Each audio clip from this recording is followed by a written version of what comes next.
Superman, Batman, Spider-Man, Hulk. Les super-héros de bande dessinée ont transporté et inspiré des générations de lecteurs. Les critiques les ont souvent qualifiés de puérils, mais en regardant derrière le masque ou sous la cape, leur complexité ressort. Depuis la crise économique de 1929, les super-héros sont aux prises avec des difficultés personnelles, sociales et politiques. À chaque époque, les forces qui ont influencé notre destinée ont transformé la leur. Les super-héros. C'est en 1938 que Superman, le premier et le plus grand super-héros de tous les temps, surgit des pages du premier numéro d'Action Comics pour entrer dans l'imagination des enfants du monde entier. Plus rapide qu'un projectile, plus puissant qu'une locomotive et capable de sauter d'un gratte-ciel d'un seul bond. Superman est devenu une figure emblématique nationale et ce petit magazine à 10 cents vaut maintenant 300 000 $. Mais l'homme de fer a failli ne jamais être publié. Au début, seulement ses deux créateurs, Jerry Siegel et Joe Shuster, croyaient en lui. En 1931, deux jeunes garçons de 17 ans de Cleveland, en Ohio, étaient passionnés de science-fiction. Jerry Siegel écrit les histoires et Joe Shuster, son ami, les illustre. Ces jeunes juifs sans le sou rêvent que leur récit de science-fiction leur procure un jour la gloire et la fortune.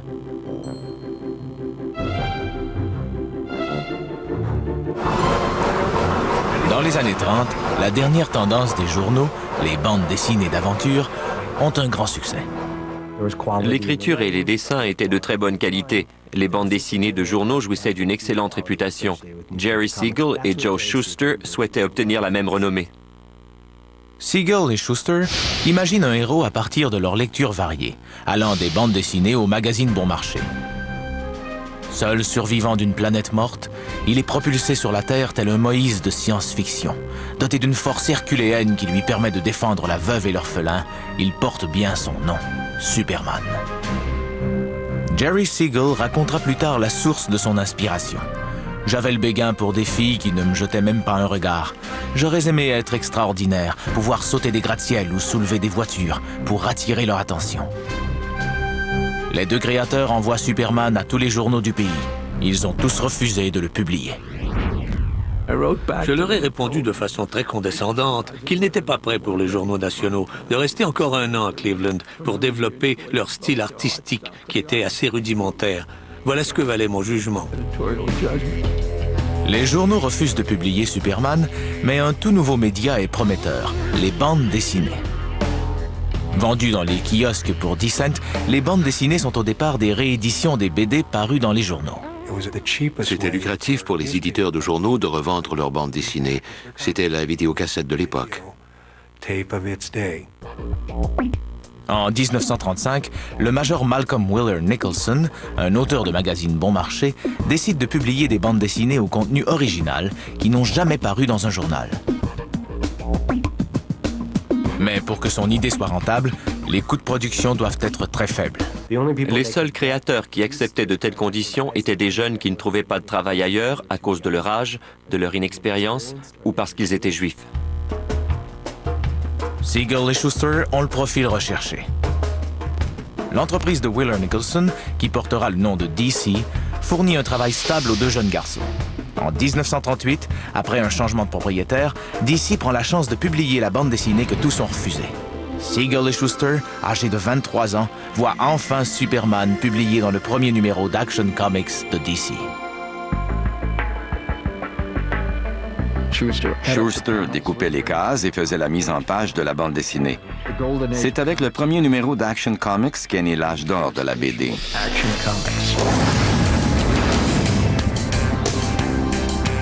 Imaginez l'excitation et l'émerveillement qu'ont dû ressentir les enfants à l'époque en ouvrant le premier numéro d'Action Comics. Je ne ressentirai jamais rien de tel.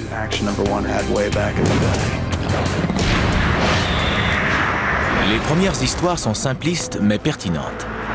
Contrairement à la plupart des super-héros de journaux, Superman vit dans le même monde que ses lecteurs.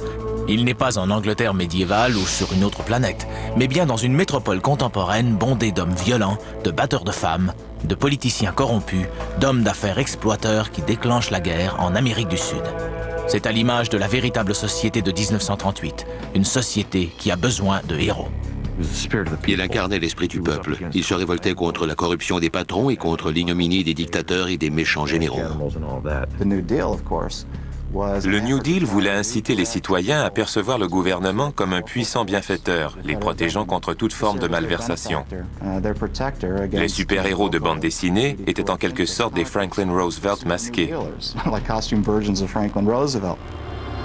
Ce qui rend Superman aussi révolutionnaire est son alter ego Clark Kent. Kent rend Superman accessible. Superman a besoin d'être Kent pour devenir humain et pour entrer en contact avec les gens. Superman arrive en Amérique. Il ne pourra jamais retourner d'où il vient, car tout a été détruit. Ce qui rappelle l'Europe, et plus particulièrement les Juifs européens. Ce qu'ils ont laissé derrière eux a ensuite été détruit. Superman est adopté par un couple américain et il oublie son nom à la sonorité vaguement hébraïque de Kal-El pour devenir Clark Kent, le parfait américain. Même si on ne le voit pas comme une métaphore de l'immigrant, c'est un immigrant qui a fait son chemin aux États-Unis. Revêtir une identité secrète comme Superman est un fantasme répandu chez les premiers lecteurs de BD, les jeunes garçons. Ils sont sans défense comme Clark Kent, mais ils rêvent tous de devenir des héros invincibles. Le pays tout entier se laisse bientôt emporter par la fièvre du super-héros. Il y a une émission de radio, des films d'animation, des jouets et des publicités sur Superman. Sa popularité convainc même une chaîne de journaux de publier une BD quotidienne qui sera lue par 20 millions de personnes.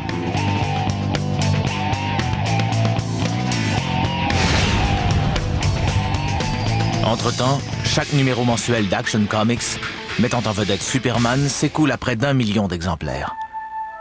DC veut maintenant créer un autre personnage costumé qui égalera le succès de Superman. Bob Kane, un BDiste de 22 ans, relève le défi en compagnie d'un auteur de 25 ans, Bill Finger. Batman fait son entrée dans le 27e numéro de Detective Comics. Contrairement à Superman, il n'a pas de pouvoir hors du commun, et les différences ne s'arrêtent pas là. Tandis que Superman défend des valeurs progressistes et sociales, Batman se bat tout simplement contre le crime. Son histoire commence quand le playboy millionnaire Bruce Wayne, encore petit garçon, voit la violence qui sévit dans les rues pendant la crise économique, ce qui rejoint les lecteurs. Il a vu ses parents se faire tuer et il devient obsédé par l'idée de venger symboliquement ces meurtres. Nul besoin d'en dire plus, voilà la nature du personnage. Batman est un personnage fascinant parce qu'il a une volonté de faire. Ce n'est pas seulement le type aux oreilles étranges qui revêt sa cape et qui flanque une volée aux criminels. Il y a une réflexion derrière le personnage. Il parvient à atteindre un équilibre entre sa soif de vengeance et son désir de justice. C'est une idée séduisante. Au départ, Batman est présenté comme une étrange figure obscure, un vengeur des forces du mal, aussi terrifiant que n'importe quel truand, monstre ou savant fou. Les lecteurs l'adorent. DC a maintenant 2 super-héros extrêmement populaires, mais les rivaux ne sauraient tarder. En quelques années seulement, on a vu naître des douzaines, voire des centaines de super-héros costumés détenant toutes sortes de pouvoirs.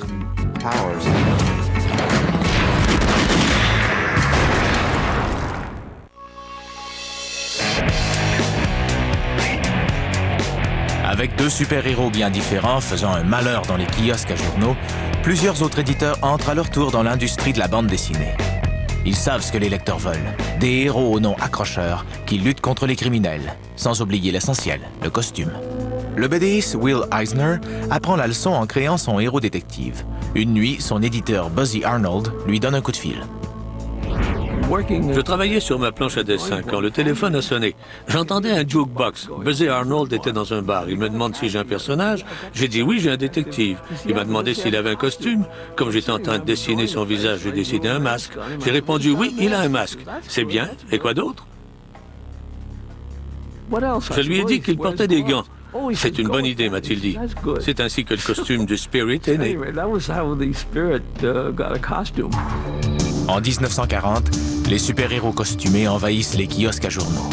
Chez DC, Superman et Batman sont rejoints par The Flash, Hawkman, Green Lantern et bien d'autres. Des éditeurs rivaux présentent Catman, Bulletman et compagnie. DC est le plus grand éditeur de bande dessinée, mais il a plus d'une douzaine de compétiteurs. L'un d'eux, Timely Comics, prendra plus tard le nom de Marvel. Les publications DC Comics étaient sans contredit mieux dessinées et mieux écrites. Mais les BD de Timely étaient plus anticonformistes, à l'imagination plus délirante. Bill Everett, le créateur du sauvage amphibien de Timely, The Submariner, et Carl Burgess, le père de l'androïde luttant pour la justice, la Torche humaine, joignent leurs talents le temps d'une effroyable bagarre entre les deux personnages. L'eau et le feu se sont rencontrés pour le combat du siècle. Martin Goodman, l'éditeur de Timely, invente l'idée un jeudi et demande à Burgess et Everett de lui remettre la version finale le lundi suivant. Bill et Carl ont demandé l'aide de tous ceux qu'ils connaissaient dans le monde de la bande dessinée pour une séance de remue-ménage. Les pages étaient dessinées avant d'être écrites. Un homme a même transformé sa salle de bain en bureau et il a écrit sur une planche dans sa baignoire. Les gens criaient leurs idées et se querellaient sur les méthodes de travail. Les voisins n'en pouvaient plus. Ils ont appelé la police. Le téléphone ne cessait de sonner. Mais le lundi matin, cette douzaine d'artistes avaient créé une bande dessinée de 60 pages. La première génération de créateurs de BD étaient des travailleurs acharnés. Ils provenaient presque tous de la classe ouvrière. La crise économique a été en grande partie responsable du foisonnement de la bande dessinée pendant ces années. Ces hommes étaient prêts à travailler très fort pour en faire un produit de qualité. L'un de ces travailleurs acharnés de chez Timely est un parent éloigné de l'éditeur nommé Stanley Martin Lieber, connu sous le pseudonyme de Stan Lee. Plusieurs lui reconnaissent le statut de père de la bande dessinée moderne. Adolescent, il est embauché chez Timely en 1939 comme assistant. À ce moment-là, il croit déjà que les héros de BD doivent gagner la faveur d'un public plus âgé. L'éditeur Martin Goodman n'est pas d'accord.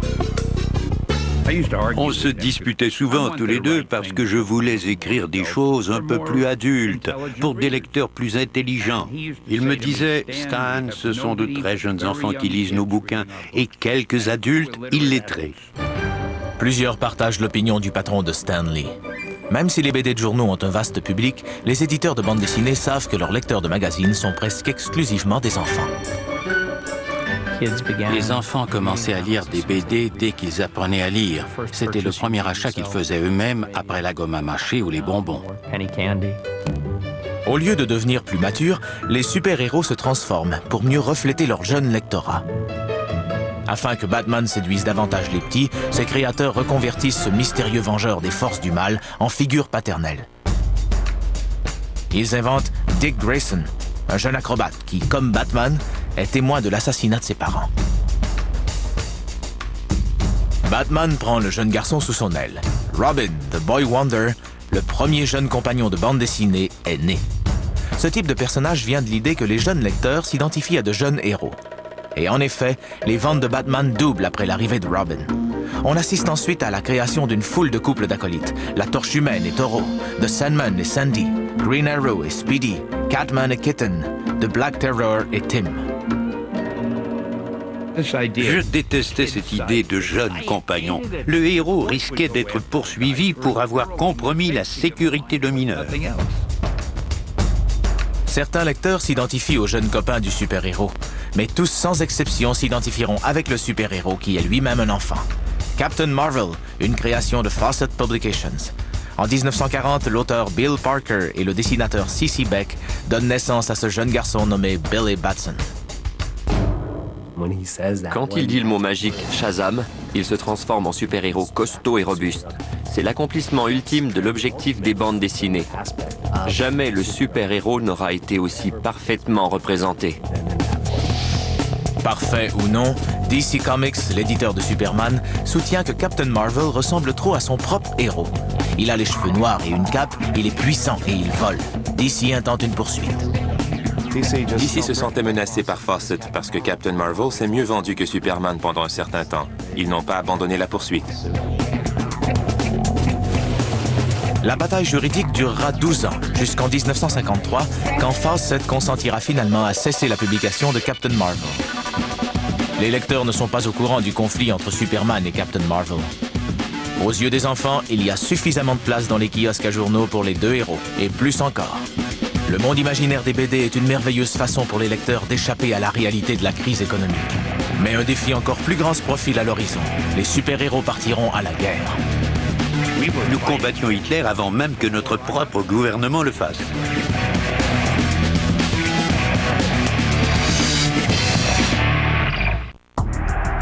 En 1939, la guerre éclate en Europe. Même si les États-Unis n'y participent pas encore, plusieurs super-héros y prennent part. À la fin de l'année, The Submariner dirige sa haine de l'humanité entière contre les nazis en particulier. On pouvait tous voir la menace que représentait Hitler.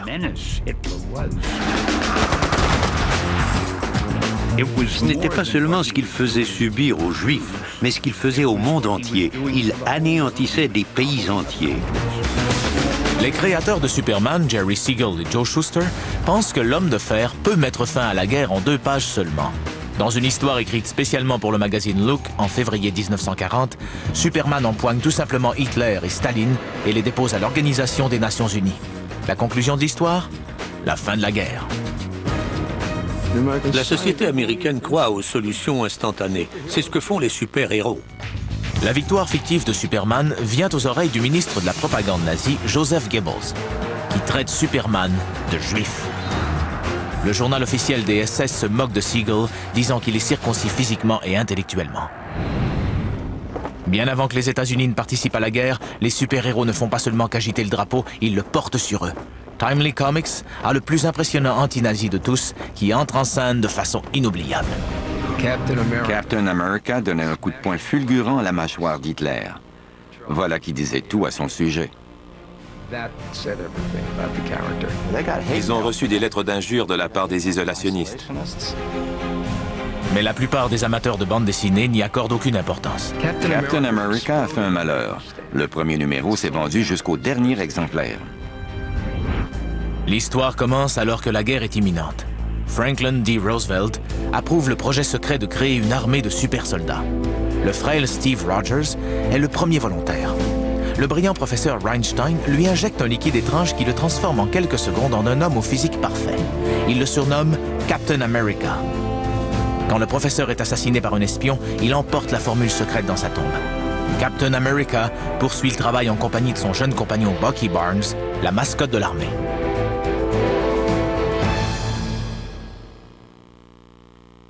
Captain America est l'œuvre de Joe Simon et Jack Kirby, qui le guident tout au long des 10 premiers numéros.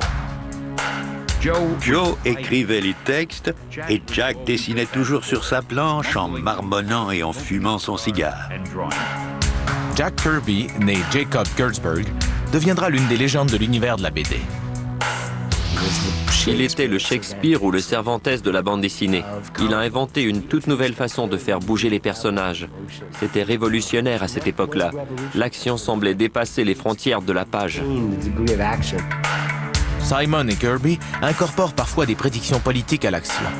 Au printemps 1941, Cap et Bucky empêchent une puissance asiatique anonyme de détruire la flotte américaine dans le Pacifique, et ce, 7 mois avant l'attaque de Pearl Harbor. Quand les Japonais détruisent vraiment cette flotte, la colère de la nation américaine entière fait écho à celle de Captain America. Une fois la guerre déclarée, les hommes en colère ne font preuve d'aucune retenue. Les super-héros sont partis en guerre avec enthousiasme. Semaine après semaine, mois après mois, ils roulent les nazis de coups. Les histoires étaient truffées de propagande pro-américaine. On pouvait presque croire que le gouvernement subventionnait leurs publications. On avait l'impression que c'était la chose à faire. C'est intéressant de constater que les bandes dessinées sont devenues partie intégrante des colis envoyés aux soldats, avec les cigarettes et le chocolat. Les militaires de la Seconde Guerre mondiale adoraient lire des BD. Les super-héros sont maintenant en harmonie avec l'effort de guerre du gouvernement. Les ventes de BD montent en flèche, passant de 15 millions par mois en 1942 à 25 millions par mois un an plus tard. La Seconde Guerre mondiale est l'apogée de ce qu'on appellera l'âge d'or de la bande dessinée. C'est normal, les Américains sortent toujours victorieux dans les BD. La guerre avait un petit côté amusant dans les bandes dessinées. Le contraste avec la véritable guerre était frappant. J'ai l'impression que cela dérangeait certaines personnes. Les super-héros se battent contre deux types de Japonais. Soit ils ont les dents en avant, soit ils ont des crocs. Les Japonais et les nazis sont toujours présentés comme des monstres sadiques, mais l'horreur ultime des nazis n'est jamais évoquée. Ça aurait été l'occasion de parler de l'Holocauste. Tout le monde savait que ça commençait. Pourtant, personne dans le monde de la BD n'a osé le faire. Ils sentaient probablement que ça n'aurait pas intéressé les lecteurs et qu'ils n'auraient pas compris.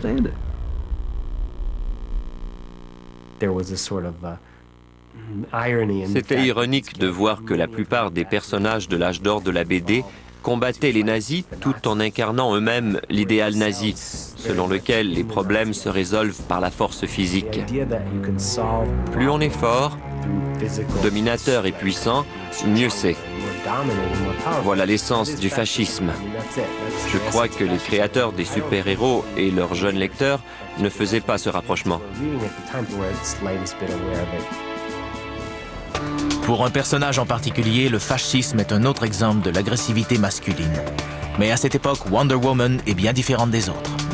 Wonder Woman est un personnage fascinant, créé par un psychologue. Charles Moulton est en réalité le docteur William Moulton Marston, un auteur et l'un des inventeurs du détecteur de mensonges. Il est aussi l'un des premiers défenseurs de BD. Le diplômé de Harvard est engagé comme consultant par DC. Le patron l'a embauché pour son projet de créer une version féminine de Superman afin de rejoindre le public féminin. Marston a apparemment décidé de la créer lui-même. C'était probablement le premier auteur reconnu à se tourner vers la bande dessinée. Marston commence l'aventure en 1941 alors que l'agent secret blessé Steve Trevor se pose en catastrophe sur l'île des Amazones immortelles. La fille de la reine, la princesse Diana, tombe éperdument amoureuse de lui et elle se rend compte que les Amazones sont confrontées au même dilemme que les isolationnistes et les pacifistes en 1941. Ignorer les nazis ou se battre pour la liberté. Malgré les protestations de sa mère, Diana part avec Steve pour défendre l'Amérique, terre décrite par la déesse Athéna comme la dernière citadelle de la démocratie et de l'égalité des droits pour les femmes. Comme Superman, Wonder Woman est plus puissante qu'une locomotive et elle dispose de meilleurs gadgets que Batman, comme un avion invisible, un diadème télépathique, un lasso magique qui oblige les gens à lui obéir et des bracelets par balles. Wonder Woman a eu un énorme succès. L'aspect féminin du personnage était mis en valeur. Mais le dessinateur H.G. Peter avait une approche très masculine. Du point de vue artistique, il attirait un lectorat d'hommes. Un autre élément attire peut-être les lecteurs masculins. Wonder Woman perd ses pouvoirs et son libre arbitre si les hommes attachent ses bracelets ensemble. L'attrait pour Wonder Woman comprend sans aucun doute une dimension sadomaso. Presque tous les numéros étaient remplis de scènes de domination féminine, d'asservissement, de châtiment et d'une foule de fétichismes.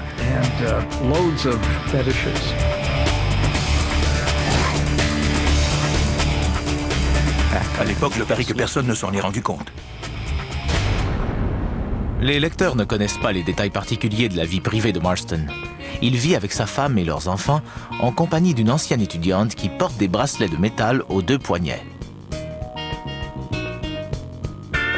Et de leurs enfants. Malgré le mode de vie avant-gardiste de Marston, sa Wonder Woman donne de bons conseils aux enfants. Les enjoint de ramasser les bouts de papier et le métal qui pourront être recyclés en matériel de guerre pour les soldats au front. D'autres héros patriotiques font également la promotion du recyclage de déchets ou de l'achat de titres d'emprunt de guerre. Certains font même des sacrifices financiers pour en acheter. Captain America demandait aux enfants de dépenser 10 cents pour les titres d'emprunt de guerre au lieu de se procurer une carte de membre et un badge. Chaque 10 cents que vous dépensez est peut-être le 10 cents qui permettra de tuer le dernier soldat japonais.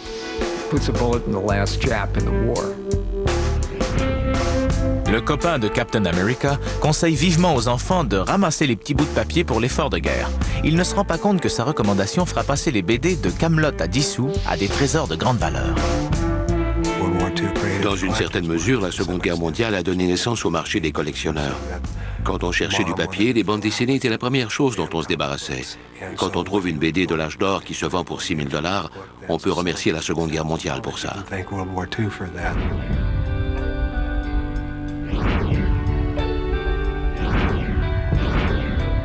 À cette époque, aucun des jeunes dessinateurs ou auteurs ne rêve que leur travail aura un jour une si grande valeur. Ils sont trop occupés à imaginer de nouvelles histoires ou à tout quitter pour partir à la guerre.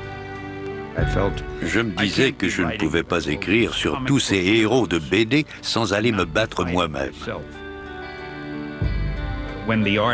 Quand les dessinateurs et les auteurs sont partis à la guerre, les éditeurs ont dû embaucher d'autres personnes. Les éditeurs ont alors commencé à croire que les personnages dépendaient d'eux. Les super-héros sont devenus des personnages d'entreprise, contrôlés par elles. Les lecteurs ont besoin de tranquillité et de stabilité après 16 ans de crise économique et de guerre. Les héros commencent à perdre de leur puissance. En 1945, Batman faisait partie de l'ordre établi. Il portait un insigne de platine. Superman a subi un changement important. Il est passé d'étranger solitaire à l'ultime responsable de la loi.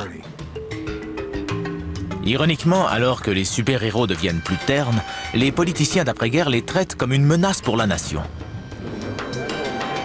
Dans les années 50, les personnages de BD affrontent leur plus grand combat, non pas contre un savant fou ou contre une armée étrangère, mais contre le Sénat des États-Unis.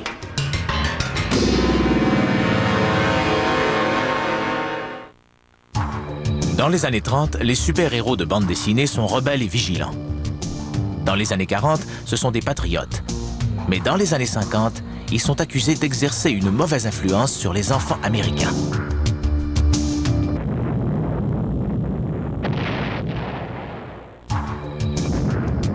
La cote de popularité des bandes dessinées est à son apogée au début des années 50.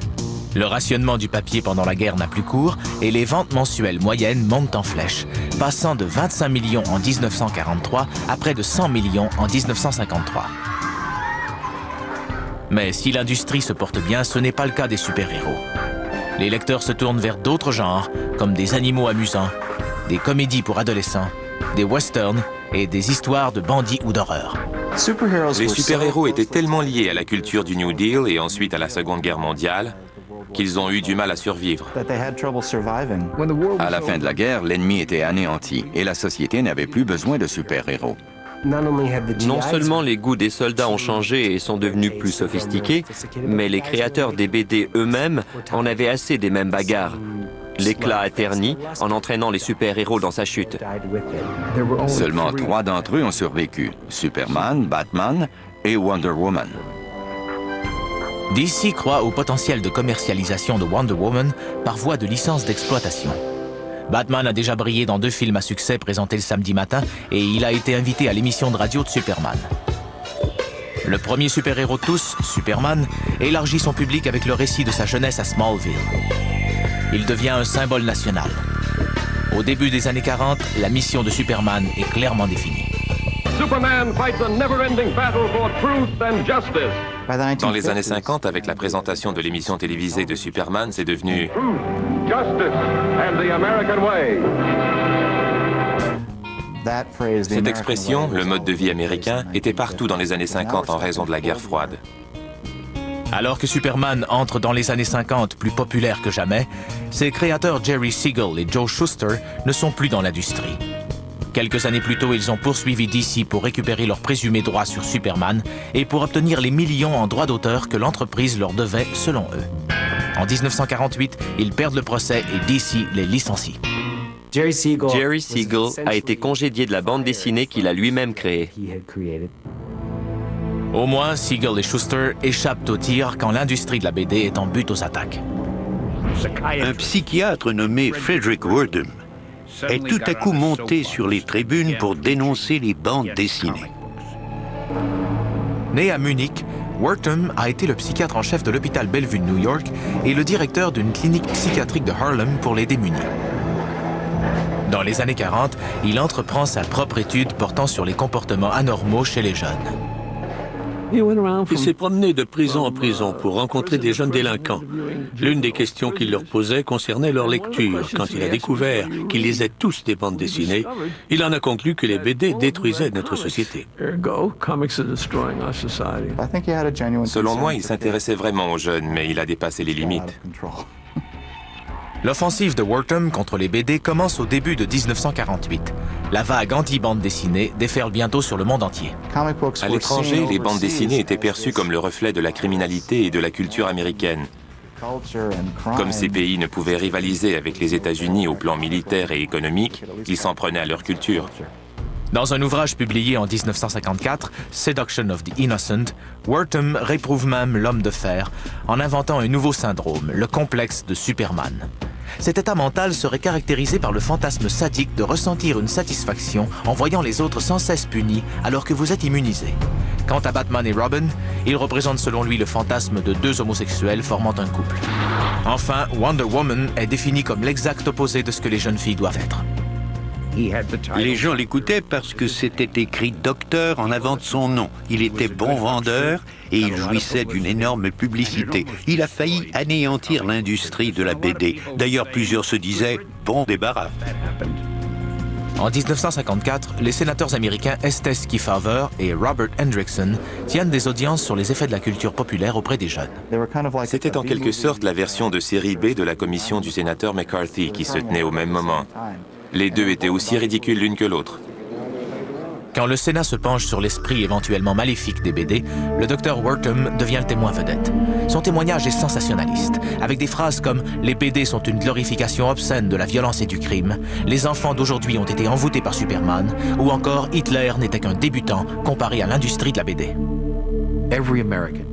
Tous les Américains nous ont vus sous cet éclairage horrible. Comme industrie, nous avons battu en retraite devant le gouvernement. Craignant la censure du gouvernement, les éditeurs de BD les plus influents lancent leur propre organisme d'autocensure, The Comics Code Authority, chargé de donner son approbation avant toute publication. Tout ce qu'on songeait à publier était passé au crible par l'organisme et devait obtenir son aval. Les BD ne devaient être ni trop violentes ni trop sexées, de façon à ne pas choquer les lecteurs, quel que soit leur âge. Sous le règne des censeurs, Superman collabore bien davantage avec les représentants de la loi, Batman et Robin s'intéressent plus souvent aux femmes et Wonder Woman se rapproche de Steve. Mais les relations amoureuses des super-héros restent singulièrement chastes. Ça laissait croire au public américain que les BD étaient destinés aux enfants. Et on doit encore se battre contre ce préjugé aujourd'hui. Le Code impose également de strictes règles de conformité. Au sujet de l'autorité, on lit « Les policiers, les juges, les fonctionnaires et les institutions ne doivent jamais inspirer un manque de respect envers l'autorité établie. » Il est aussi écrit que le respect envers les figures parentales, le code moral et la bonne conduite doivent être encouragés. Au sujet de l'humour macabre, le Code prévoit l'interdiction de scènes montrant des morts vivants, des vampires et des loups-garous. Plusieurs éditeurs de BD ferment, tandis que de nombreux auteurs, dessinateurs et loups-garous désertent l'industrie. Les gens ne voulaient plus être associés à la BD. Une multitude d'artistes de l'industrie sont devenus sans-abri ou alcooliques. C'est survenu au moment précis où le rock'n'roll a commencé à gagner de la popularité. Le côté rebelle de la jeunesse se faisait de plus en plus sentir dans les autres médias, tandis que l'univers de la BD laissait tomber son indocilité. D'une certaine façon, il ne s'en est jamais vraiment remis. Entre 1954 et 1956, les ventes de BD diminuent de plus de 50%. L'industrie ne retrouvera jamais le nombre de lecteurs qu'elle avait avant l'intervention du Dr Wortham et les audiences du Sénat. Le code de la BD rassurera suffisamment le public pour sauver le monde de la bande dessinée, mais les super-héros, eux, survivront-ils? On les lisait en cachette sous les couvertures. Si nos parents nous surprenaient, on pouvait s'attirer des ennuis.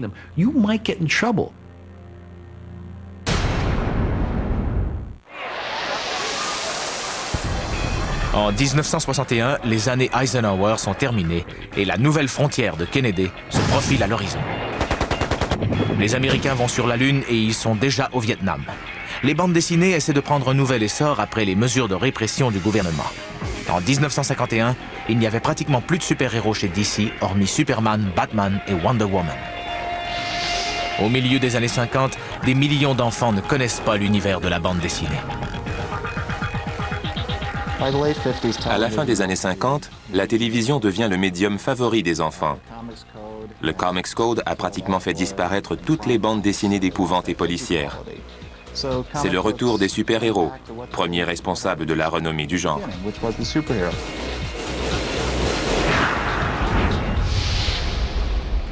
En 1956, l'éditeur Julius Schwartz supervise la création du Flash, une version moderne et soignée du héros le plus rapide des années 40. DC connaît un nouveau succès avec la reprise version science-fiction d'anciens personnages comme Green Lantern, Hawkman, The Atom. Pendant ce temps, sur un terrain de golf de New York, le cours de l'histoire de la bande dessinée s'apprête à changer à jamais. Martin Goodman, mon éditeur, jouait au golf avec l'éditeur de DC Comics. Selon la légende, l'éditeur de DC Comics aurait dit « Les super-héros nous ont porté chance ». Quand les anciens héros s'allient avec les nouvelles stars pour former la Justice League of America, la série fournit à DC un nouveau titre à succès. Ils ont le vent dans les voiles, contrairement à l'entreprise de Martin Goodman. Ces auteurs et dessinateurs pondent en série des histoires insipides qui mettent en vedette des monstres géants. Les artistes en ont assez. J'inventais un nom comme Gru ou Mongol ou n'importe quel son. Jack élaborait ensuite l'histoire de son choix et le tour était joué. Martin Goodman revient au golf avec en tête l'idée du succès de la Justice League. Il m'a dit « Stan, je veux que tu crées une bande de héros. C'est ce qui se vend bien ces temps-ci. » Stan demande conseil à son épouse John. Elle m'a dit « Pour une fois, pourquoi ne fais-tu pas une BD à ton goût au lieu de suivre leurs recommandations ?» Elle lui a dit « De toute façon, tu vas démissionner, alors fonce. » Stan Lee a consulté son collaborateur Jack Kirby et ensemble, ils ont imaginé les aventures des 4 Fantastiques. Inspirés par la rivalité qui oppose les États-Unis et l'URSS dans l'espace, 4 Américains décident d'atteindre la Lune avant les communistes. Leur fusée est bombardée de rayons cosmiques et quand le Quatuor alunit en catastrophe, ils découvrent qu'il est maintenant doté de super pouvoirs. Les héros forment une équipe de justiciers, même s'ils ont souvent du mal à s'entendre. Mr. Fantastic explique tout en détail, comme je le fais moi-même. Et la chose lui crie de se taire. En plus, la torche humaine et la chose se querellent constamment. La chose déteste son personnage. L'idée qu'un super-héros déteste sa condition était tout à fait nouvelle et elle a entraîné une richesse psychologique intéressante. On n'avait jamais vu ça dans l'univers de la bande dessinée. Le genre est entré dans la modernité avec les 4 Fantastiques.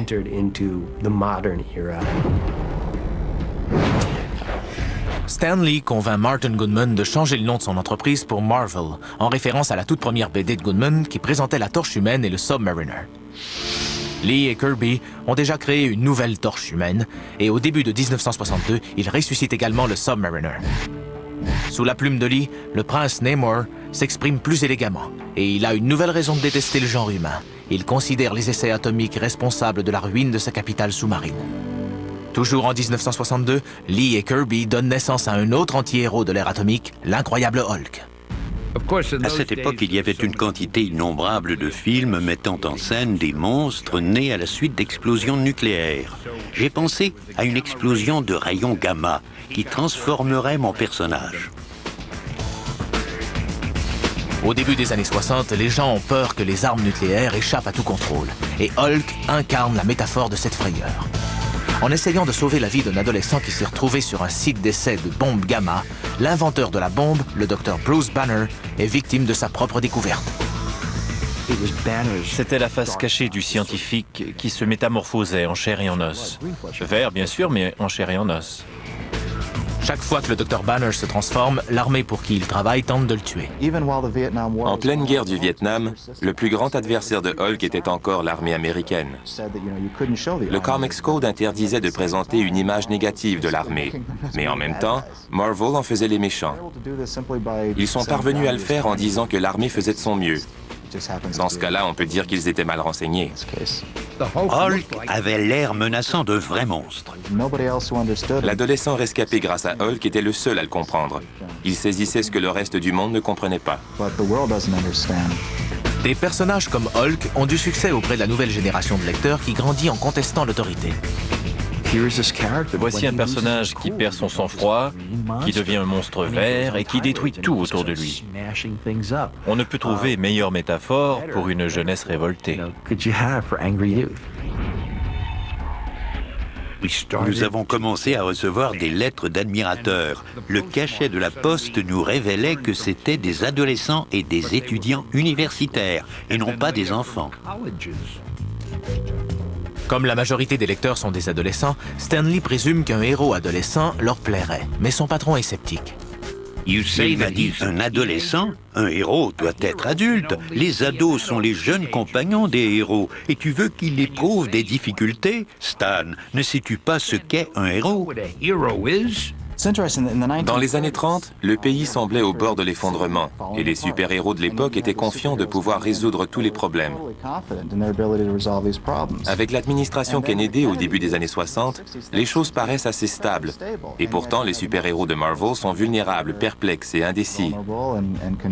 La différence venait des baby-boomers, qui étaient égocentriques, et tout était amplifié par la culture populaire, qui était concentrée sur la jeunesse. James Dean, par exemple, avait l'air dur. Mais dans le fond, il était sensible. Il souffrait d'insécurité. Ses parents ne le comprenaient pas. La société ne le comprenait pas. Le jeune Peter Parker étudie les sciences et vit avec son oncle Ben et sa tante May. Il se fait mordre par une araignée radioactive qui lui transmet ses pouvoirs et décide d'abord de poursuivre une carrière dans le showbiz. La lutte contre le crime ne l'intéresse que plus tard, après le meurtre de son oncle. Ce jour-là, l'homme araignée comprend enfin que les pouvoirs extraordinaires entraînent une grande responsabilité. Les gens me demandent d'où vient cette expression. Les pouvoirs extraordinaires entraînent de grandes responsabilités. Je n'en ai pas la moindre idée. Martin Goodman, l'éditeur de Marvel Comics, ne croit tellement pas au projet qu'il publie Spider-Man pour la première fois à l'été de 1962 dans le dernier numéro d'un magazine de science-fiction voué à l'échec. Mais lorsqu'il apprend les chiffres de vente de l'homme araignée... Il m'a dit, Stan, tu te souviens du personnage de l'homme araignée que nous aimions tant tous les deux? Pourquoi ne pas en faire une série? Spider-Man deviendra le plus grand succès de Marvel, en grande partie grâce au talent artistique de Steve Ditko, qui le dessine jusqu'en 1966. Il me donnait une histoire d'une vingtaine de pages. Je ne savais pas ce que c'était et je me chargeais des bulles de dialogue. Il dessinait si bien l'histoire qu'elle ne nécessitait pratiquement pas de dialogue. Avant de devenir l'homme araignée, la vie de Peter Parker était un gâchis. Et une fois qu'il obtient ses pouvoirs, sa vie est davantage un gâchis. Les adolescents sont séduits car ils s'y reconnaissent. Ce n'était pas l'habit rouge et bleu, mais c'était Peter Parker. Sa tante était malade, il avait des problèmes avec les filles, des difficultés à l'école. Le personnage, au-delà du costume, attire la sympathie. Les héros de DC comme Superman et Batman sont à l'image des parents des lecteurs. Ceux de Marvel ressemblent aux lecteurs eux-mêmes. C'était également vrai dans les années 40 jusqu'à un certain point. À cette époque, les bandes dessinées de DC présentaient une vision du monde beaucoup plus simpliste, plus facile à comprendre. Superman était gentil, Lex Luthor était méchant. En vieillissant, en devenant plus raffiné vers 10 ou 11 ans, j'avais besoin de personnages plus ambigus et moins tranchés. C'était le temps d'aller vers les BD de Marvel. DC était l'entreprise de l'ancien ordre établi, tandis que Marvel était l'arriviste qui laissait croire aux gens qu'il y avait une rivalité. C'est effectivement devenu une réalité quand les ventes de Marvel ont dépassé celles de DC. Le résultat financier était clair. Le plus grand coup d'audace de Marvel survient en 1964 quand Stan Lee et le dessinateur Jack Kirby ressuscitent Captain America, le héros de la Seconde Guerre mondiale de Timely, dont Kirby avait été l'un des créateurs. On raconte au lecteur que Captain America a été congelé pendant 20 ans et que son copain Bucky est tombé au champ d'honneur. L'infaillible héros de la Seconde Guerre, entier et direct, se sent responsable de la mort de son compagnon. Entre ses combats, Captain America ressasse ses regrets, tel un Hamlet étoilé. Il avait l'impression de ne pas faire vraiment partie de cette époque. Il était un anachronisme. C'était un homme des années 40. Jack ne l'avait pas imaginé de cette façon et j'étais un peu embarrassé de lui en faire part. Mais il a tout de suite adoré l'idée. Le malaise grandissant du Captain America reflète celui de la nation entière, alors que les certitudes d'un passé récent cèdent le pas à une atmosphère de révolte. En regardant ce qu'a fait Stan dans les années 60, on peut se dire « Waouh, je me souviens très bien de ces histoires, elles étaient simplistes et elles plaisaient aux enfants. » Mais dans les années 60, ce n'était pas le message qu'elles transmettaient. Le style était incisif, c'était presque de la contre-culture. En 1965, un sondage du Esquire magazine révélait que ceux qui se décrivaient comme des étudiants radicaux plaçaient Spider-Man et Hulk parmi leurs symboles révolutionnaires favoris, avec Bob Dylan, Che Guevara et Malcolm X. Dans les années 60, les BD étaient à la mode sur les campus universitaires américains, et Stan l'a très bien senti. En 1968, Marvel vend 55 millions d'exemplaires de BD par année, surpassant DC. Les scénarios deviennent carrément psychédéliques, quand un ancien magicien et virtuose de l'évasion nommé Jim Steranko prend la barre de la BD d'espionnage intitulée Nick Fury, Agent of S.H.I.E.L.D. J'ai amené le surréalisme dans la bande dessinée, ainsi que l'expressionnisme, le pop art, l'op art et les effets visuels.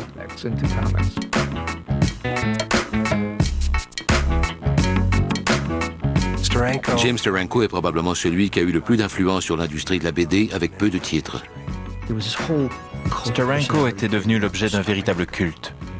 C'était Steranko. Il était très distant, les photos de lui étaient floues. Il flottait autour de lui une aura de mystère. James Steranko est l'équivalent d'une vedette rock dans le monde de la BD.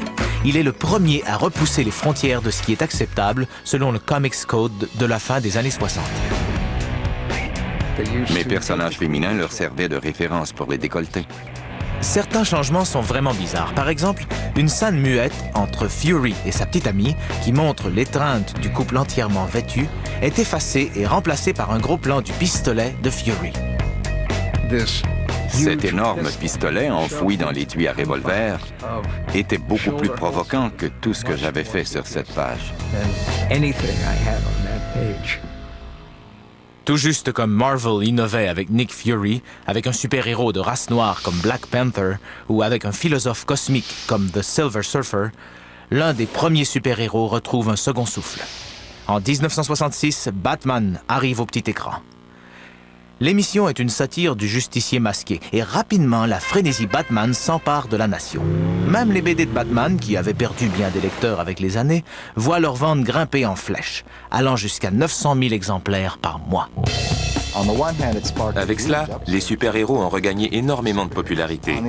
Pourtant, jusque-là, les personnages de BD avaient toujours été créés pour être pris au sérieux par les lecteurs. Et même aujourd'hui, les gens parlent des super-héros de cette époque en disant « Biff, bam, pow ». C'est ridicule.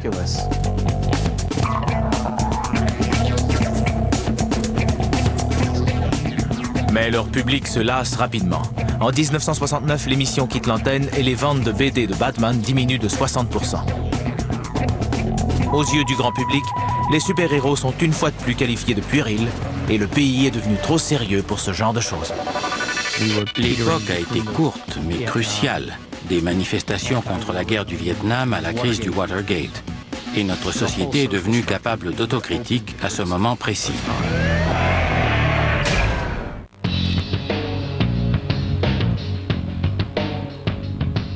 Le regain des années 50 envers les super-héros se heurte à la contre-culture. Pour conserver leur lectorat, plus précisément les étudiants universitaires, les super-héros doivent se mettre dans le vent. En 1968, DC veut actualiser Wonder Woman au goût du jour. L'auteur et dessinateur Mike Sekowsky s'attelle à la tâche et plus tard, le journaliste et auteur de BD Denny O'Neil poursuit la transformation du personnage à la mode des années 60. Il se rend rapidement compte que ce n'est pas si simple. Quand on obtient un emploi comme celui-là, on vous dit implicitement de faire bouger les choses. DC change le costume de Wonder Woman et lui fait apprendre le karaté. Ils espèrent que le mouvement de libération de la femme appréciera ce personnage plus réaliste. Mais les féministes comme Gloria Steinem, qui ont grandi avec la première Wonder Woman, détestent la nouvelle version. Elles m'ont accusé d'avoir pris la seule femme puissante de l'univers de la BD et de lui avoir enlevé ses pouvoirs. Aujourd'hui, bien des années plus tard, je comprends tout à fait leur réaction. Après 4 ans de coups de karaté, DC est d'accord avec Gloria Steinem et redonne à Wonder Woman son costume et ses pouvoirs. Ce n'est pas le moment le plus glorieux de ma carrière dans la bande dessinée. O'Neill a plus de succès avec Batman, un autre personnage légendaire dont les ventes diminuent sans cesse. L'éditeur de DC, Julius Schwartz, désire effacer l'erreur de l'émission satirique en ramenant le personnage original de 1939. C'était un solitaire qui n'a jamais montré son visage à la lumière. Voilà comment je me souvenais des histoires de Bill Finger et de Bob Kane. Schwartz associe O'Neill et le dessinateur Neal Adams qui apportent réalisme et dynamisme aux super-héros. Neal m'a déjà dit, si les super-héros existaient, ils ressembleraient à ceux que je dessine. C'est tout à fait vrai. Le Batman de la fin des années 60 et du début des années 70 est une créature nocturne redoutable, ce qu'on n'avait pas vu depuis 30 ans. Avec O'Neill et Adams, le personnage retrouve sa virilité. Mais leur prochaine mission de résurrection est plus qu'une simple transformation stylistique. Ils sont sur le point de faire entrer une critique de la société dans la BD d'une façon tout à fait originale et directe. L'éditeur de DC, Julius Schwartz, est d'avis qu'inclure davantage de messages dans les aventures de Green Lantern pourrait sauver la publication. Pourquoi pas? Nous avons essayé d'utiliser le contenu des manchettes de journaux comme source d'inspiration. Green Lantern est un héros aux pouvoirs multiples, mais sans véritable personnalité. Pilote d'essai transformé en policier cosmique, il utilise un anneau puissant pour combattre les criminels et les créatures extraterrestres. Je voyais Green Lantern comme un défenseur du statu quo. On avait besoin d'un élément de contraste. Et Green Arrow était un personnage des années 40, une sorte de Batman avec un arc et des flèches, mais très terne. Nous en avons donc fait la voix de la rue, la voix de la gauche.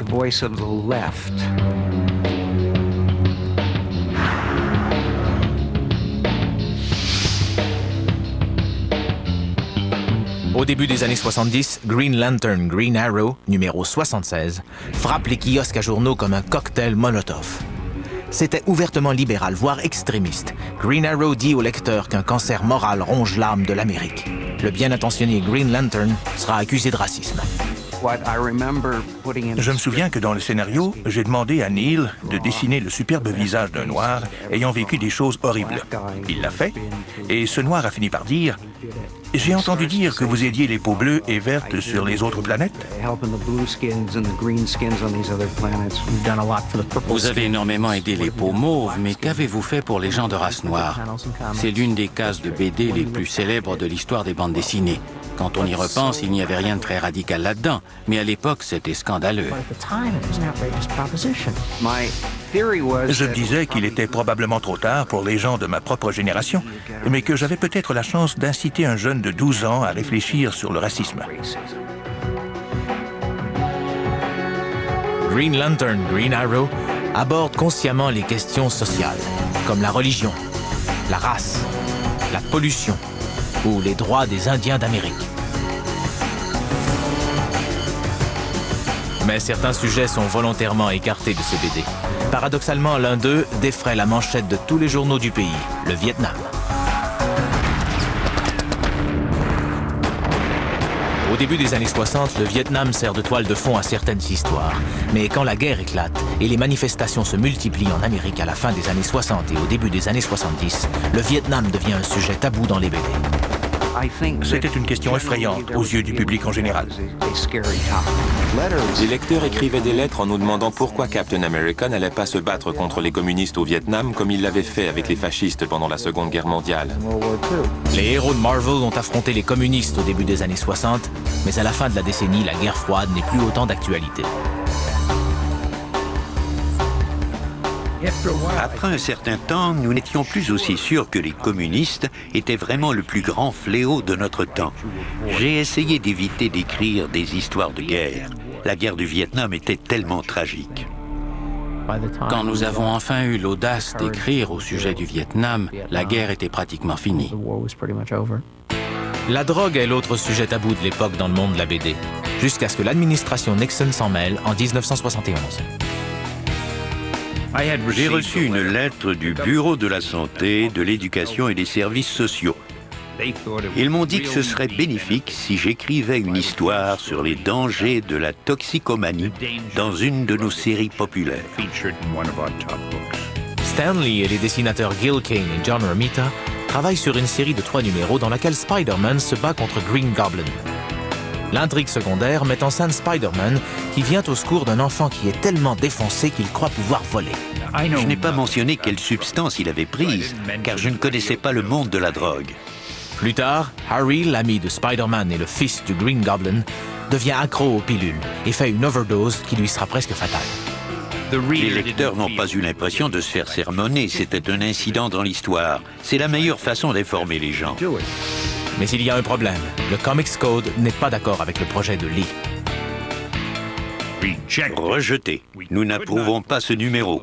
J'ai demandé pourquoi, et ils m'ont répondu « Selon le code, vous n'êtes pas autorisé à mentionner le sujet de la drogue. » J'ai répliqué en disant qu'on n'encourageait pas les enfants à en consommer, bien au contraire, et qu'on voulait montrer les risques associés à la toxicomanie. Non, vous ne pouvez pas parler de drogue. Dans l'impasse, Stan Lee demande le soutien de son éditeur Martin Goodman. J'ai dit à Martin que je voulais publier cette histoire avec ou sans l'approbation du code. Il m'a répondu « Pas de problème, Stan, on imprime ». J'étais tellement fier de lui. Il m'a soutenu sans hésitation. Pendant 3 mois, Marvel publie Spider-Man sans l'approbation du code. La fin du monde n'est pas arrivée, le ciel ne nous est pas tombé sur la tête et nous avons reçu d'excellentes critiques. Mon père m'a dit « Il faut que tu lises Spider-Man ». À l'époque, il ne s'était pas rendu compte qu'il créait une nouvelle dépendance, celle des bandes dessinées. Je n'ai jamais pris de drogue, mais j'étais un insatiable collectionneur de BD. Grâce à la controverse, le Comics Code s'assouplit.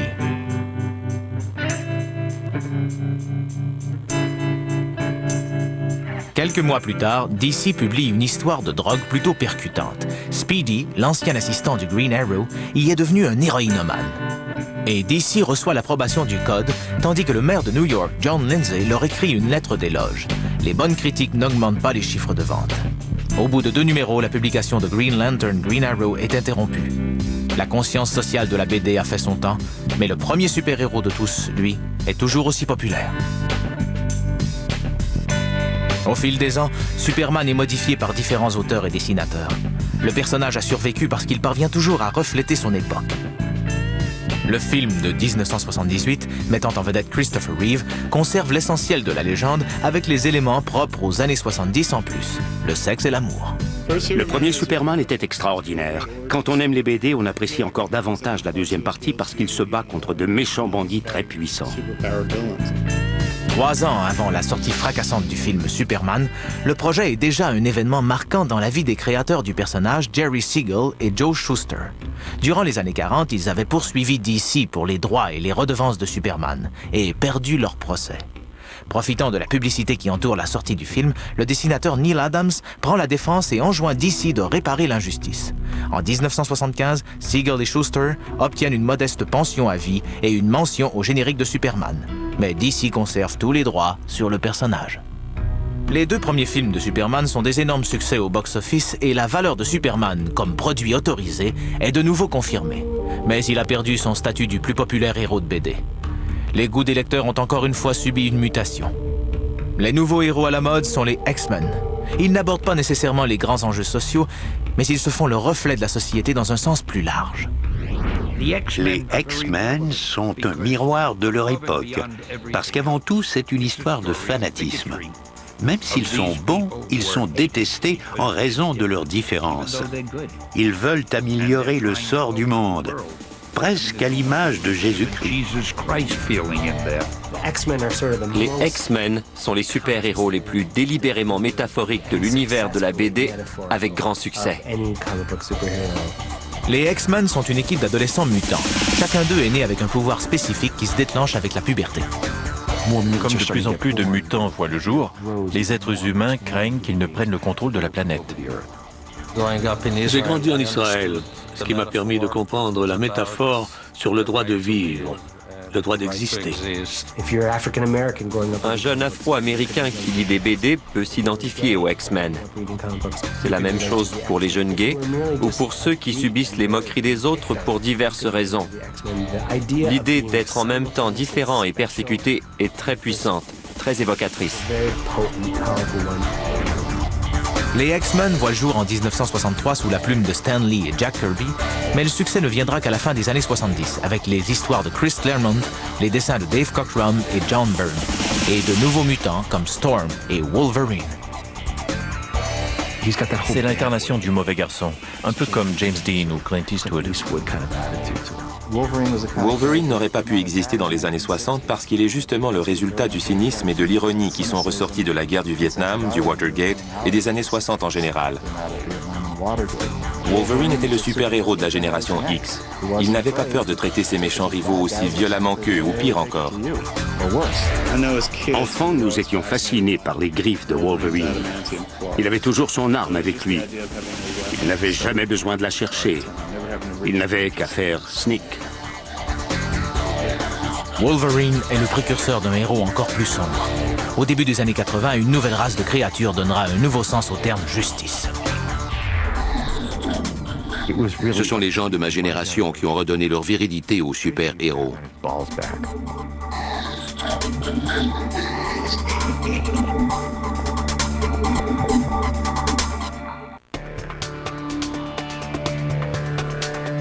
À la fin des années 70 et au début des années 80, une nouvelle génération d'auteurs et dessinateurs transforme le monde de la BD. Les super-héros n'ont plus seulement des problèmes, mais ils souffrent de psychose. Il faut faire bouger les choses tout en étant sombre et réaliste. L'inflation grimpe pendant les dernières années de la guerre froide et la menace de la destruction de la planète plane toujours. L'industrie de la BD, elle, tente de trouver sa place au milieu des bouleversements. Les gens se demandaient vraiment quel était l'avenir de la planète. Et ces craintes se reflétaient chez les super-héros. Les gens ne voulaient plus de héros à la conduite vertueuse qui croyaient au bien. Ils voulaient plutôt d'un héros dont la lutte contre le mal était animée par des sentiments plus complexes. Et la violence et l'ironie étaient bienvenues. Voilà exactement ce que Frank Miller veut proposer à ses lecteurs. Ma mère raconte que vers l'âge de 6 ans, je suis entré dans la cuisine avec une pile de feuilles coupées en deux, brochées ensemble, et je lui ai dit « Voilà ce que je vais faire dans la vie ». Miller perce en 1979 à l'âge de 22 ans quand il reprend chez Marvel une série de second ordre intitulée Daredevil. Je voulais le faire parce que c'était ma chance de faire une BD policière avec un héros en collant rouge. Daredevil voit le jour dans les années 60 sous la plume de Stan Lee et Bill Everett. Le jour, Matt Murdock est un avocat de la défense new-yorkais. La nuit, c'est un justicier au pouvoir hors du commun, mais qui éprouve aussi des problèmes.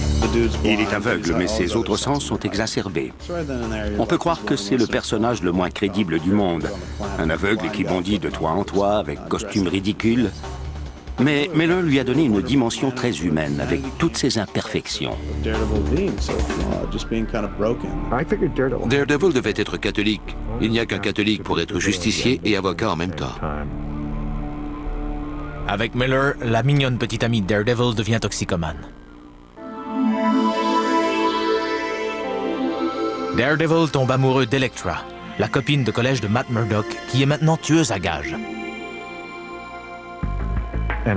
J'ai volé l'une des meilleures histoires de Spirit de Will Eisner, qui mettait en scène un personnage du nom de Sans Serif. Je l'ai reprise du début à la fin, mais je ne m'en excuse pas. Il est au courant. Je le lui ai dit. Je n'ai jamais aimé le style fille du voisin que les mères semblaient apprécier. C'est la mauvaise fille du coin qui m'intéressait. Quand l'auteur fait mourir Elektra après 14 numéros, les lecteurs sont très déçus. Mais ils admirent Miller d'avoir le courage d'éliminer un personnage aussi populaire. Marvel la ressuscitera plus tard. Certains personnages sont trop intéressants ou trop séduisants pour qu'on les laisse dans leur tombe. Miller n'observe pas la traditionnelle règle de la justice non meurtrière des super-héros en faisant renaître The Punisher, un justicier des années 70. Quand la mafia élimine toute sa famille, l'ex-marine Frank Castle s'attaque au crime, sans hésiter à tuer.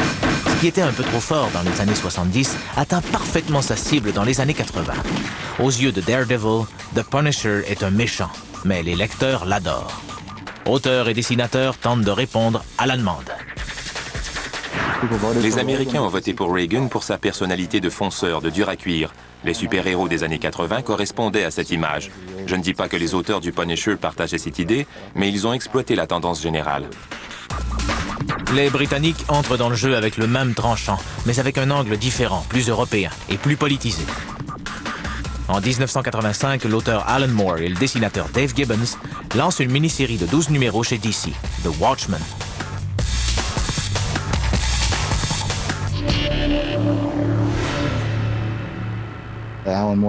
Non seulement Alan Moore voulait détruire le concept même de super-héros, mais également celui de héros en tout genre.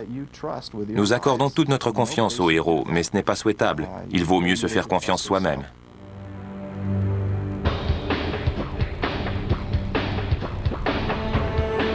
Dans l'univers des Watchmen, les super-héros sont de moralité ambivalente. Ils sont inefficaces ou encore psychotiques. L'un d'eux met fin à la guerre froide en simulant une invasion extraterrestre qui unifie le monde, mais qui tue 3 millions de New-Yorkais au passage. Alan a inventé cette histoire de super-héros qui réfléchissent sur leurs propres conditions et qui raconte qu'est-ce que vivre en 1985 avec la rivalité Russie-États-Unis en sentant la menace nucléaire se rapprocher. Watchmen est l'histoire de super-héros la plus complexe et la plus élaborée jusqu'à maintenant. Cette BD inspirera toute une génération de dessinateurs et d'auteurs. La plupart des gens de l'industrie de la BD vivaient dans un rayon de 80 km. On se côtoyait beaucoup. En regardant le travail de nos collègues, on était souvent impressionnés. Donc, en rentrant à la maison, on pouvait déchirer tout le travail de la semaine en se disant qu'on pouvait faire mieux. Même Frank Miller croit qu'il peut être meilleur. Il travaille maintenant sur une série futuriste de 4 numéros, The Dark Knight Returns, où un Batman plus âgé affronte un adversaire psychotique et une société corrompue.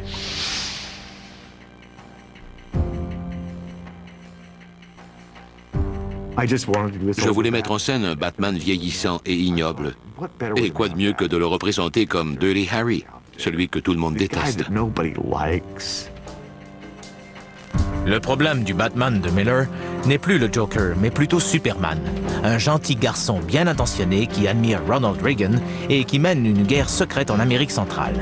Superman et Batman étaient amis depuis 1940, mais après 1986, ils ne le sont plus du tout.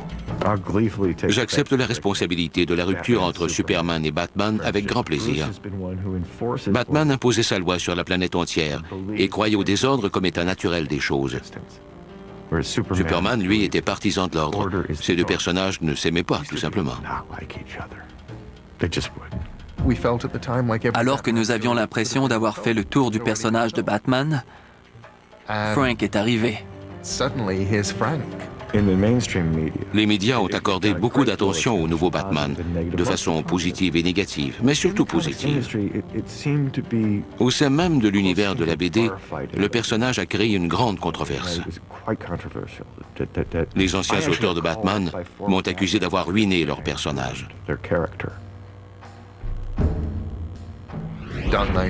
On a reproché à Dark Knight de présenter une idéologie pro-fasciste. Ça ne lui enlève aucun intérêt comme œuvre d'art, et ça ne signifie pas que Frank soit fasciste non plus. Je crois que mes histoires sont amusantes, mais c'est seulement mon opinion. The Watchmen et Batman, The Dark Knight Returns ont été les deux œuvres marquantes de cette époque. C'était à la fois une bonne et une mauvaise chose. Même si ces deux BD sont géniales, la traditionnelle innocence des super-héros s'est envolée avec elle.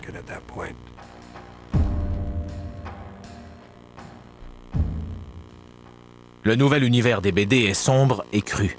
Les personnages classiques y affrontent des problèmes modernes. Celui des enfants maltraités, révélé au grand jour durant les années 80, permet de lever le voile sur la rage de Hulk. Pendant son enfance, sa mère et lui étaient battus par le père alcoolique de Banner. D'ailleurs, certains super-héros deviennent alcooliques à leur tour. L'ennemi juré de Superman subit l'une des plus grandes transformations qu'on puisse imaginer. Pendant 45 ans, Lex Luthor a été un savant fou. Par égard pour la nouvelle réalité de la BD, on en fait ce qu'il y a de pire sur Terre, un homme d'affaires des années 80. La transformation de Lex Luthor est le reflet d'une autre inquiétude de l'Amérique de Reagan. Comme en 1930, le véritable fléau de la société est de nouveau la fièvre capitaliste. Le moment le plus sombre du monde de la BD est probablement lorsque DC décide de tuer Robin. Mais non pas le Robin original Dick Grayson, qui a grandi, est allé au collège et est devenu un personnage appelé Nightwing. DC élimine plutôt un nouveau Robin détesté de plusieurs lecteurs, Jason Todd, le remplaçant du premier Robin. On entend souvent parler de personnages qui prennent le contrôle de leur vie. Jason en est, selon moi, le meilleur exemple. Personne n'a fait de lui un petit morveux détestable, mais il l'est devenu. En 1988, l'ennemi cinglé de Batman, le Joker, capture Jason, le tabasse et déclenche une explosion. DC laisse ensuite les lecteurs décider de son sort. En composant un numéro 1900, les lecteurs votaient pour la survie de Robin, et en composant un autre numéro, il mourrait. Nous avons attendu le résultat. DC reçoit 10 614 appels. Le verdict ? Robin doit mourir par une majorité de 72 votes seulement. Quand les médias ont vent de l'histoire, c'est l'indignation générale. Les gens restaient attachés à Dick Grayson et à son personnage de Robin, même s'ils n'avaient pas lu une BD depuis 20 ans. J'avais l'habitude de porter un petit symbole de Batman sur le revers de mon veston. Quand je suis allé m'acheter un sandwich sur la 5e avenue, un homme a regardé mon veston et m'a demandé qui j'étais. Quand je lui ai dit que je publiais Batman, il s'est écrié « C'est lui qui a tué Robin !» Batman rencontre bientôt un troisième Robin, Tim Drake, un gentil garçon. Les lecteurs l'acceptent, mais la mort de Jason Todd continue à hanter Batman et Denny O'Neil. Je croyais écrire et publier de la fiction, mais non, je me suis rendu compte que l'éditeur de Batman ou de Superman est davantage que cela. Nous sommes des gardiens des traditions populaires.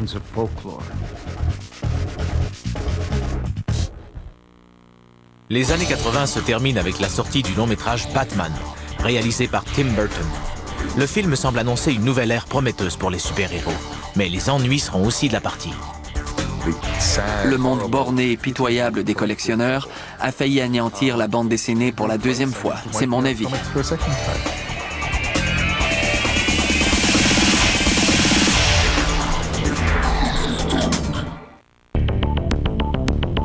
À la fin des années 70, une BD coûte en moyenne 40 cents. C'est trop cher pour certains jeunes lecteurs, mais pas suffisant pour la plupart des marchands de journaux.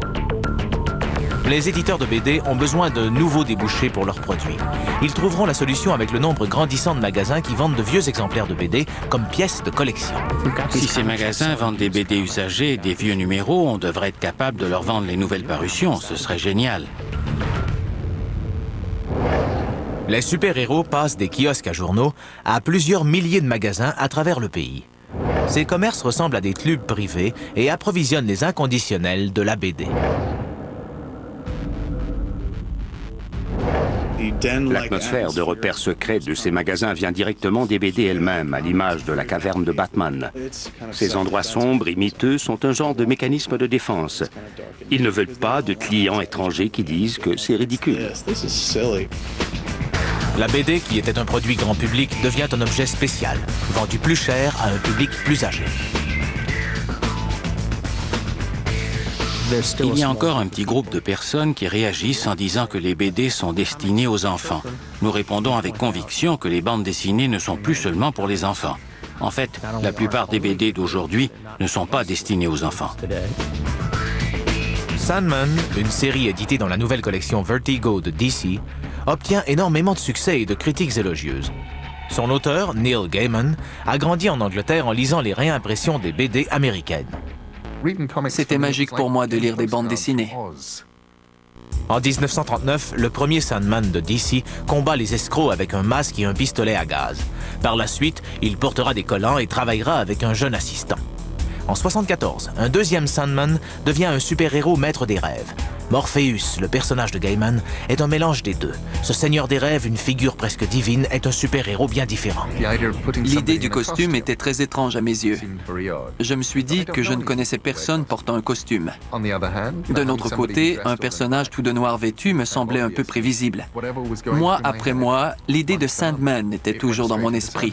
Que je travaille sur des histoires de l'époque romaine ou sur la guerre en Irak et les ruines de Bagdad.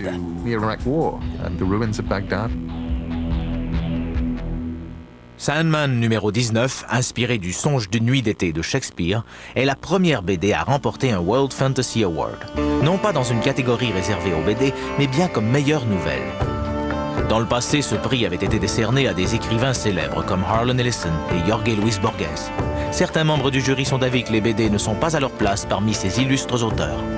Le samedi soir, nous avons reçu le prix et le dimanche matin, les règlements ont été modifiés de peur que ça ne se reproduise. C'était pire que de barricader le portail pour empêcher un cheval de participer à une course. C'est comme si on empêchait le cheval de participer quand il venait pourtant de remporter le Derby du Kentucky. Gaiman conserve le respect de DC, où il jouit d'une liberté de création absolue, ou presque. Quand j'ai écrit l'épisode de Sandman avec le congrès des tueurs en série, je faisais allusion à la masturbation. J'ai reçu un message. On ne parle pas de masturbation dans l'univers de DC.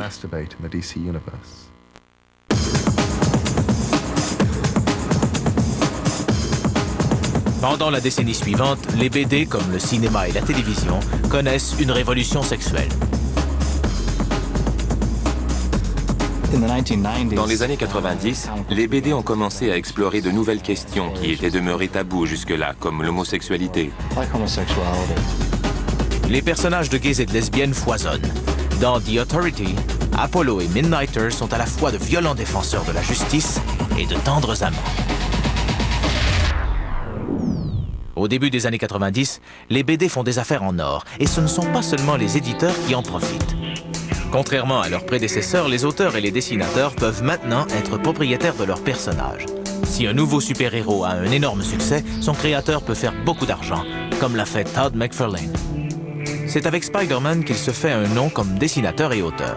En 1992, en compagnie de quelques artistes reconnus, il fonde Image, une compagnie qui rivalise avec les deux grands DC et Marvel, avec des BD comme Spawn. Quand Al Simmons, un assassin afro-américain à la solde du gouvernement américain, est tué, il ressuscite en œuf fécondé infernal, avec des pouvoirs hors du commun et diaboliques. Il combat le ciel, l'enfer et les humains maléfiques, tout en essayant d'accepter que sa femme soit maintenant sa veuve et qu'elle soit mariée avec son meilleur ami. 1,7 million d'exemplaires du premier numéro de Spawn sont vendus. On en fait une série télévisée sur la chaîne HBO, un film d'action et des jouets à son effigie. Au début des années 90, les créateurs de BD, les auteurs, les dessinateurs et les éditeurs sont tous devenus millionnaires. Comme les BD se vendent maintenant dans les magasins spécialisés, c'est plus facile pour les éditeurs de faire paraître des numéros spéciaux qui ne font pas nécessairement partie de l'histoire régulière d'un héros. On les appelle les romans illustrés, ce qui fait plus sérieux que bande dessinée. Parfois, les histoires sont ouvertement politisées.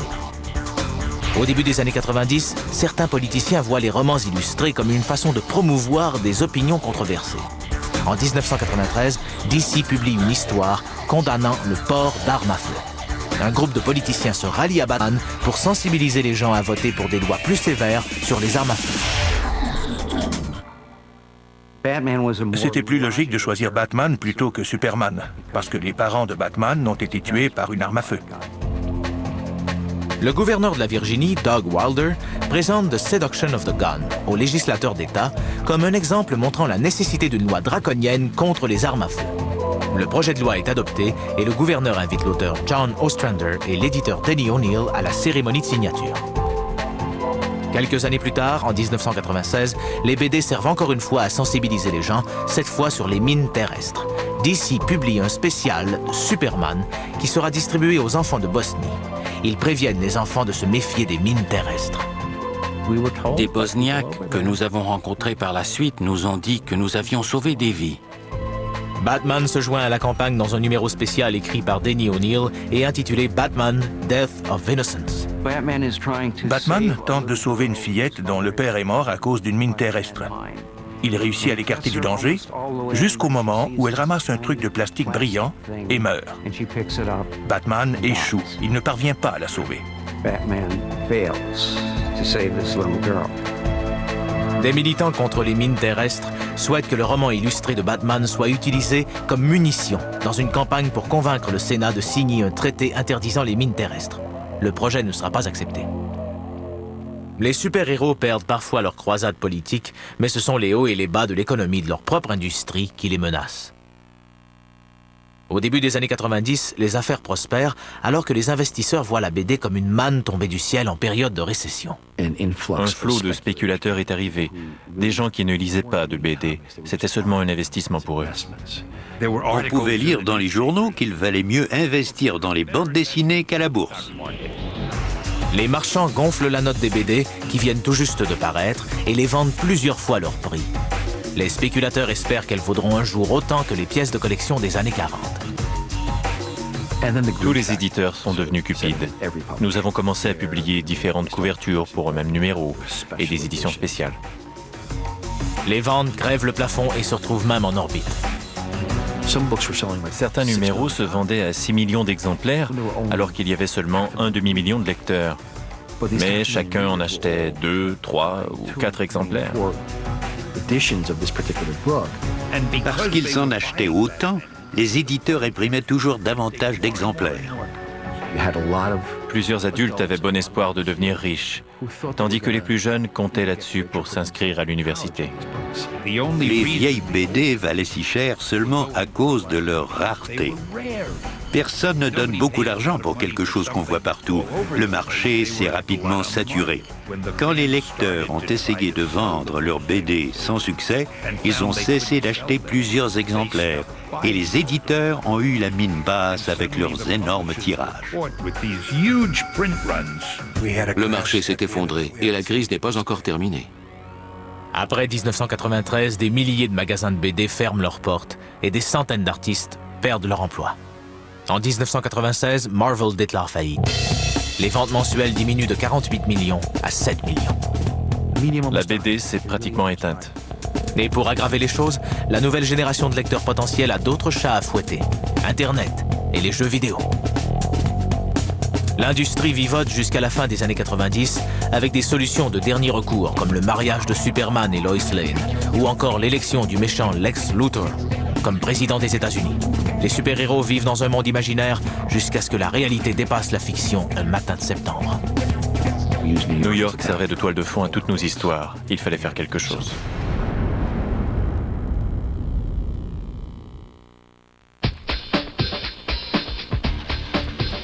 Les super-héros de BD étaient rebelles et justiciers pendant les bouleversements sociaux de la Grande Crise et soldats patriotiques de la Seconde Guerre mondiale. Ils ont ensuite reflété l'agitation provoquée par le Vietnam et le Watergate. Au début du 21e siècle, la plupart des personnages sont plus violents, plus cyniques et plus sexués que jamais.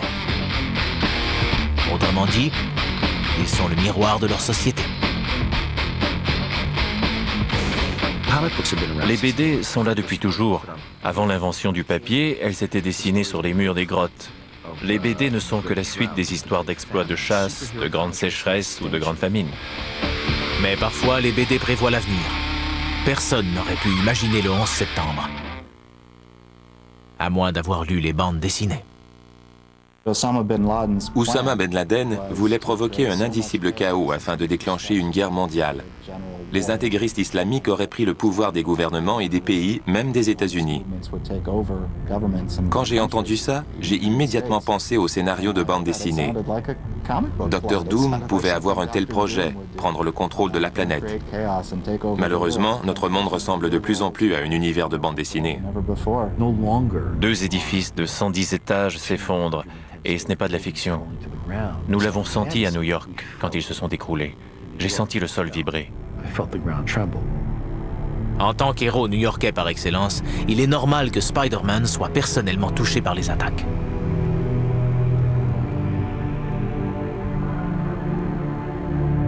Ce dessin de Spider-Man regardant les décombres est fascinant et émouvant. Il nous représente tous. Frank Miller est au milieu de l'écriture de sa série futuriste The Dark Knight Returns quand les tours s'effondrent. J'ai dessiné une scène montrant la Batmobile volante qui fonce dans un gratte-ciel et qui fait exploser la moitié de Metropolis. C'était un moment difficile pour DC Comics et moi. Je dessinais cette histoire alors que je respirais encore la poussière du World Trade Center dans ma maison de Manhattan. Je devais l'accepter. La seule façon d'y arriver était de dessiner Superman dans les décombres de Metropolis, trouvant le médaillon de Lois Lane et constatant la mort de la femme de sa vie. Et il doit poursuivre son chemin.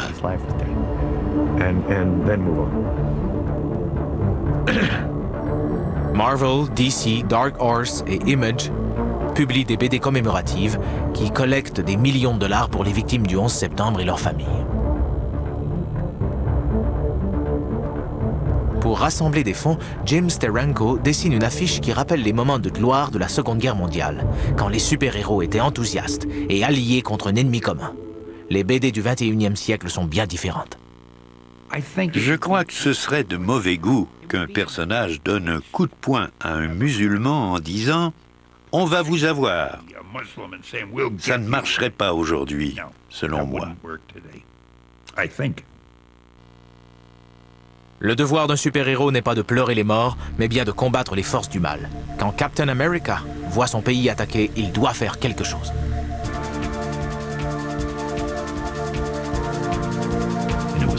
Captain America se battait contre le méchant du mois. Maintenant, ses histoires sont beaucoup plus intéressantes. Il combat le terrorisme en sol américain et à l'étranger, ce qui rend ses BD beaucoup plus captivantes. Captain America soupçonne que son propre gouvernement cache des informations sur le financement d'armes aux terroristes. Le vétéran de la Seconde Guerre mondiale est également hanté par les rapprochements entre le 11 septembre et le bombardement du navire Dresden par les Alliés. Cette complexité politique est souvent portée disparue quand les super-héros quittent les pages de BD pour se retrouver dans les médias grand public, comme la télévision, les jeux vidéo et le cinéma, où les histoires sont simplifiées. Mais avec les ventes de BD qui diminuent, ces voies représentent peut-être la meilleure chance de survie commerciale pour les super-héros. Tous les grands producteurs de cinéma et de télévision feuillettent les bandes dessinées pour dénicher le prochain succès commercial. Faire un bon film de super-héros n'est pas aussi simple qu'on le croit. J'ai vu Batman, Superman, Spider-Man, Daredevil. Ces films sont excellents sur un plan ou sur un autre, mais il leur manque tous une chose. On ne peut pas lire la pensée du personnage et percevoir ce qu'il ressent, comme dans une case de BD. Même si les personnages de BD sont difficiles à adapter, les autres médias se passionnent pour eux. Voilà un bon indicateur de l'admiration des bandes dessinées au sein de la culture populaire. C'est drôle de voir que maintenant les bandes dessinées imprimées dans les livres sont beaucoup plus prestigieuses que les BD des journaux. En travaillant dans l'univers de la BD, nous avions l'impression que c'était un art méprisé, ce qui était le cas. Mais la BD est maintenant sur le point d'être reconnue comme un moyen d'expression artistique de qualité. Le respect qu'obtiennent maintenant les BD survient peut-être trop tard pour les super-héros.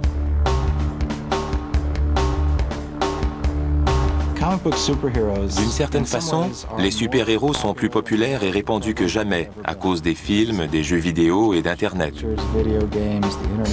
Mais d'un autre côté, les ventes de BD de super-héros n'ont jamais été aussi basses. On pouvait facilement vendre 1 million d'exemplaires de BD.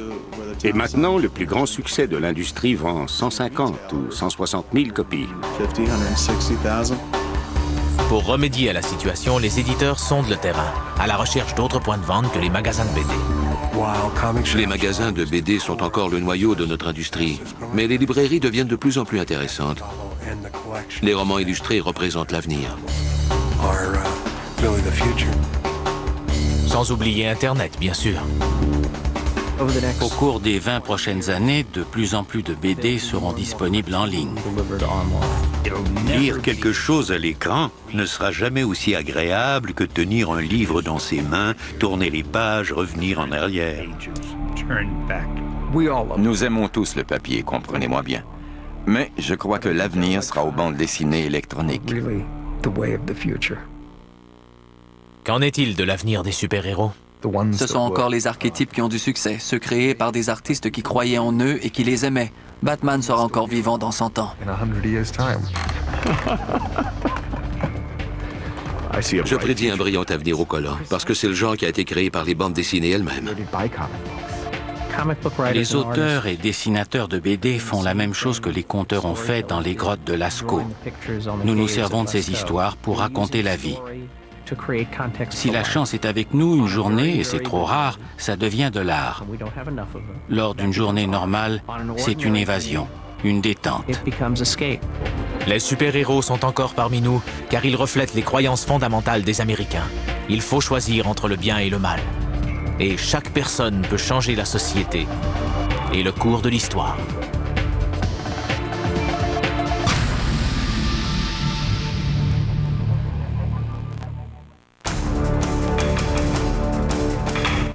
Dans un instant, sans détour, nous vous présentons un documentaire sur un sujet rarement abordé, la stupidité. Comment la reconnaître et comment la comprendre. Sans détour, dans un instant.